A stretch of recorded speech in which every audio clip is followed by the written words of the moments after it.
Okay, so the first thing you're going to do today is you're going to choose 4 pieces of fabric, and I have cut them in strips, and you will need 4. Then lay them out in the order that you want them to appear in your quilt. I'm going to take the first 2 and I'm going to flip them, and so the right sides are on the inside. So what that means is the wrong side is on the outside. Then I'm going to put it in my sewing machine, and I'm going to sew on 1/4 inch seam allowance, which means edge of the presser foot has the edge of my fabric.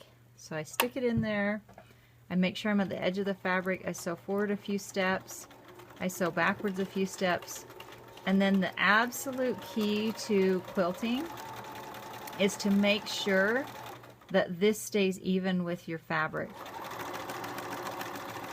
I'm going to go all the way to the end, and then I'm also going to backstitch.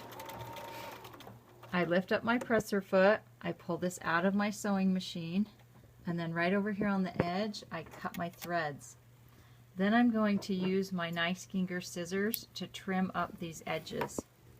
Now after you sew 2 pieces together, when you open them up, they should be joined. I do need you to iron this back. So if you come over to the ironing board,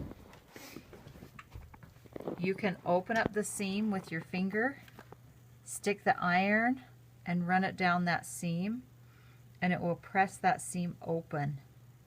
That's what we want to have happen.